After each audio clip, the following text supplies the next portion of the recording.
పవన్ కళ్యాణ్ మంత్రిగా పని మొదలుపెట్టారు. బాధ్యతలు తీసుకున్న వెంటనే వరుస సమీక్షలు జరుపుతున్నారు. నిన్న ఇవాళ అధికారులతో భేటీలు సాగుతున్నాయి.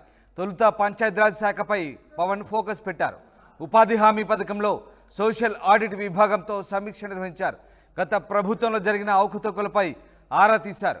వైసీపీ హయాంలో పంచాయతీరాజ్ శాఖ మంత్రిగా పెద్దిరెడ్డి రామచంద్రారెడ్డి పనిచేశారు. ఈ నేపథ్యంలో ముఖ్యంగా తనకు కేటాయించిన కీలక శాఖ అయిన అలాగే తనకు అత్యంత ఇష్టమైన పంచాయతీరాజ్ శాఖపై పవన్ ఫోకస్ పెట్టారు. ప్రధానంగా ఉపాధి హామీ పథకంలో సోషల్ ఆడిట్ విభాగంతో ఆయన సమీక్షించారు. గత ప్రభుత్వంలో జరిగిన అవకతవకలపై ఆరా తీసినట్టుగా తెలుస్తోంది. ఓవరాల్గా పవన్ కళ్యాణ్ నిన్న ఇవాళ 2 రోజులుగా అధికారులతో వరుస భేటీలు జరుపుతున్నారు. బాధ్యతలు తీసుకుంటున్న వెంటనే వరుస సమీక్షలు నిర్వహిస్తున్నారు. మంత్రిగా ఇక పని మొదలుపెట్టారు. పూర్తి స్థాయిలో రంగంలోకి దిగారు పవన్ కళ్యాణ్.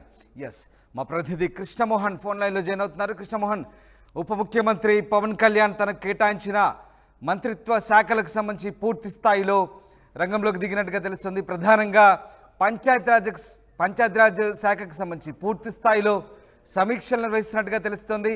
సో ఎట్లాంటి రివ్యూస్ చేస్తున్నారు, అలాగే అధికారులకు ఎలాంటి సూచనలు ఇస్తున్నారు ఆయన? రామ్దాస్, పవన్ తన పాలన మార్చి అయితే చూపించాలనే ఒక ప్రయత్నంలో పూర్తిగా దిగినట్టుగానే అర్థమవుతుంది. ఎందుకంటే బాధ్యతలు చేపట్టిన వెంటనే నిన్న అధికారులతో దాదాపుగా 6 గంటల పైగా సమీక్షలు నిర్వహించారు. తర్వాత ఈ రోజు ఉదయం 10 గంటల నుంచి కూడా ఈ సమీక్షల్ని పూర్తి స్థాయిలో ఆయన చేస్తున్నారు. గ్రామాల స్థాయిలో తాను గుర్తించిన సమస్యలన్నింటిని కూడా అధికారులతో చర్చించే ప్రయత్నం పవన్ చేస్తున్న పరిస్థితి. గతంలో తన దృష్టికి వచ్చిన పంచాయతీ నిధుల మళ్లింపులపై కూడా దీర్ఘంగా సమావేశంలో చర్చ జరిపారు. సర్పంచులు ఎదుర్కొంటున్న సమస్యలపైన అధికారులతో పవన్ చర్చిస్తున్న పరిస్థితి ఉంది. కేరళ రాష్ట్రంలో ప్రధానంగా అమలవుతున్న గ్రామీణ సమగ్రాభివృద్ధిపై కూడా చర్చ చాలాసేపు చేశారు ఆయన. కేరళలో జరుగుతున్న అభివృద్ధి విధానం ఎందుకు మనం ఇక్కడ ఫాలో చేయలేకపోయారు, గత ప్రభుత్వంలో పంచాయతీరాజ్ వ్యవస్థలో ఎందుకు ఇంత నిర్లక్ష్యంగా వ్యవహరించారు అనేది.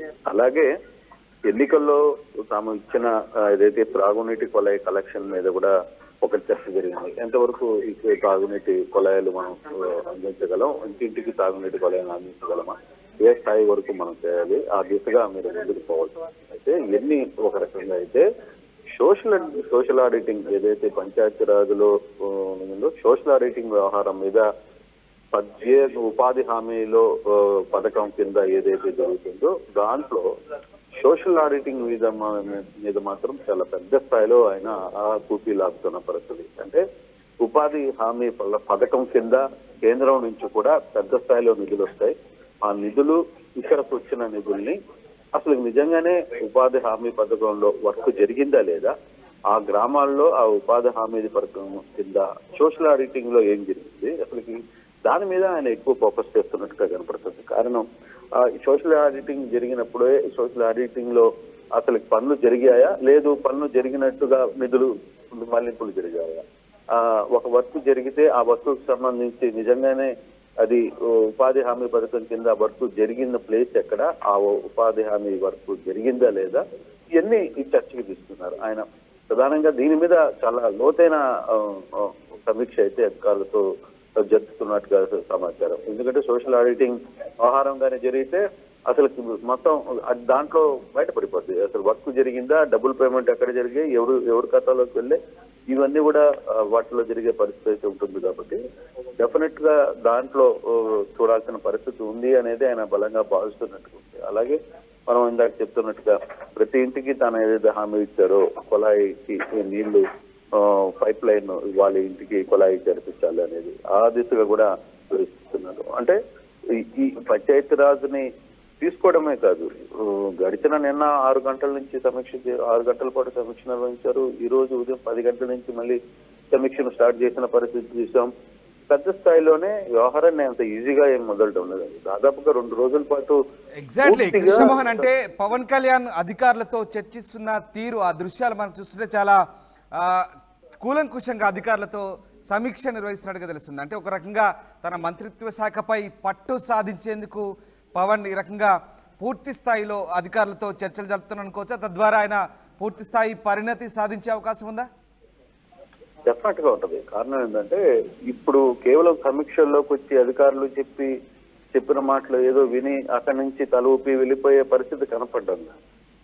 ఇప్పుడు దాకా ఈ సోషల్ ఆడిటింగ్ వ్యవహారంలో కూడా తాను ముందుగా ప్రిపేర్ అయ్యాడు. అంటే తన దగ్గర కొంత సమాచారం తీసుకున్నారు. ఆ సమాచారంలో గ్రామీణ ఉపాధి గ్రామీణ పథకం కింద వస్తున్న నిధులు ఎంత, తర్వాత నిధులు ఎక్కడెక్కడికి నుంచి వచ్చాయి, ఎంత అన్ని కోట్ల రూపాయలు వచ్చాయి, వాటిని ఎలా డైవర్షన్ చేశారు, దానికి సంబంధించి ముందస్తు ఎందుకు వెళ్ళారు, లేదు నిజంగానే పని జరిగిందా, పని జరగలేదా, అంటే ఇతను ముందుగానే అధికారులతో భేటీకి ముందే కొంత డేటాతో ప్రిపేర్ అయ్యి వచ్చి అధికారుల ముందు కూర్చుంటారు. మామూలుగా అయితే మొదటి 2 సమీక్షల్లో కూర్చున్నప్పుడు అధికారులు ఏదో చెప్తుంటారు, మంత్రులుగా వీళ్ళు ఓకే అంటారు, చూస్తారు, నడిచిపోతుంటారు. కానీ ఇక్కడ అటువంటి సిచ్యువేషన్ జరగట్లేదు. చాలా లోతైన ఫీల్డ్ లో వర్క్ లోకి వెళ్తున్నారు. సో డెఫినెట్ గా ఇదే పరిస్థితి కానీ మరితే పంచాయతీరాజ్ వ్యవస్థ మీదే కాదు.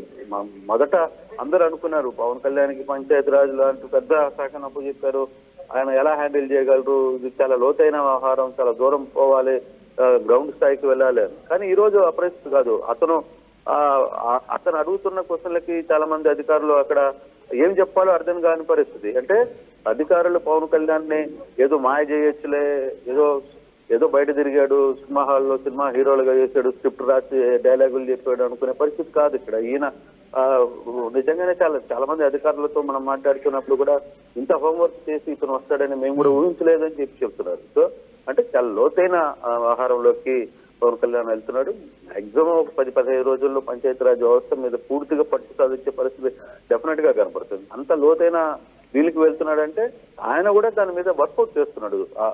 అసలు ఏంటి ఈ పంచాయతీరాజ్ సంబంధించిన ఏమేమి ఉన్నాయి, దానికి సంబంధించిన అధికారులతో మాట్లాడుకోవడం, తనకంటూ ఒక సొంత టీముని ఏర్పాటు చేసుకునే ప్రయత్నం చేస్తున్నాడు. ఆ టీము ఇస్తున్న ఫీడ్బ్యాక్ ని తీసుకుంటున్నారు.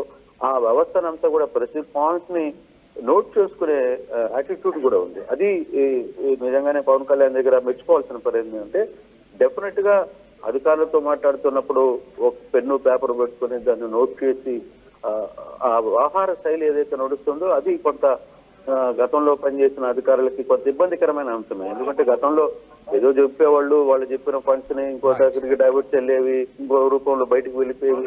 ఆ పరిస్థితి ఇప్పుడు వీటందరినీ బయటికి వెలికి తీస్తే చాలా పెద్ద సమస్యలు వస్తాయని కూడా కొంతమంది అధికారులు మాట్లాడుకుంటున్న పరిస్థితి మనం చూస్తాం. అంటే బేసిక్ గా 13,000 గ్రామాల్లో అంటే ఇప్పుడు జరగబోతున్న ఈ వ్యవస్థ గాని నిజంగా పర్ఫెక్ట్ గా కానీ చేసుకుంటే 13,000 గ్రామాల్లో బలోపేతంగా అవకాశం కనబడుతుంది. అంటే లోకల్ గా ఎన్నికలు కూడా జరగబోతున్నాయి. లోకల్ ఎన్నికల్లో అది చాలా పెద్ద అసెట్ అవుతుంది అతను. ఎందుకంటే ఆ ఎన్నికలకు సంబంధించి వ్యవహారంలో రేపు లోకల్ బాడీ ఎన్నికల్లో ఇతను చేస్తున్న వర్కౌట్ గానీ సీరియస్ గా గానీ వర్కౌట్ చేయగలిగితే వ్యవహారాన్ని, సో డెఫినెట్ గా అది జనసేన పార్టీకి కూడా నాట్ ఓన్లీ పవన్ కళ్యాణ్కి, జనసేన పార్టీకి పెద్ద స్థాయిలో గ్రౌండ్ లో నిలబడే పరిస్థితి కనపడుతుంది. సో ఆ బేసిక్ పాయింట్స్ మీదనే చాలా లోతైన వ్యవహారంలోకి పవన్ కళ్యాణ్ వెళ్తున్నాడని అర్థమవుతుంది. కేవలం ఏదో 21 సీట్లు వచ్చావు, 21 సీట్లు ఏదో గెలిచేసావు, ఏది గాలివాటంలో గెలిచావు అనుకునే పరిస్థితి లేదు. గ్రామీణ అభివృద్ధి, రూరల్ డెవలప్మెంట్, తర్వాత దాని మీద వీటన్నిటి మీద అతను ఫోకస్ చాలా ఎంత స్పీడ్ గా చేస్తే అది పార్టీకి కూడా ప్లస్ అని అయ్యే పరిస్థితి. సో అటువంటి వ్యూహం పవన్ కళ్యాణ్ దగ్గర ఉంది. అందుకే అతను చాలా జాగ్రత్తగా ఈ వ్యవహారాలన్నీ కూడా తీసుకుంటున్నాడు. గ్రామాల్లో తన బలం పెంచుకోవాలనే ఒక ప్రయత్నం చేస్తున్నారు. ఏదో ఓన్లీ పవన్ కళ్యాణ్ అంటే పవన్ కళ్యాణ్ కి ఓట్లు లేని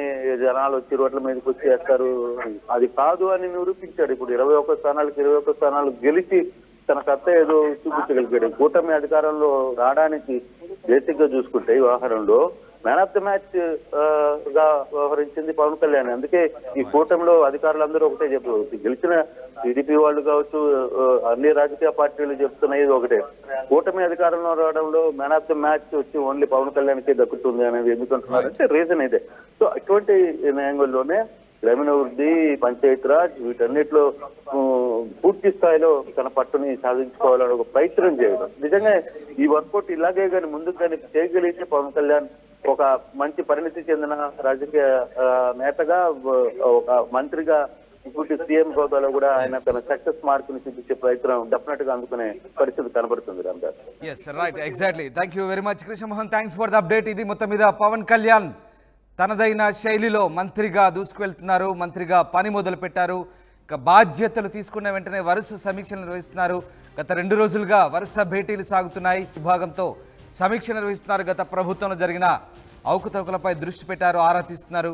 వైసీపీ హయాంలో పంచాయతీరాజ్ శాఖ మంత్రిగా పెద్దిరెడ్డి రామచంద్రారెడ్డి పనిచేశారు. ఈ నేపథ్యంలో ఆయన గతంలో పనిచేసిన శాఖకు సంబంధించి ఇప్పుడు తాజాగా పవన్ కళ్యాణ్ బాధ్యతలు తీసుకున్న నేపథ్యంలో ప్రస్తుతం ఇది ఆసక్తిగా మారింది.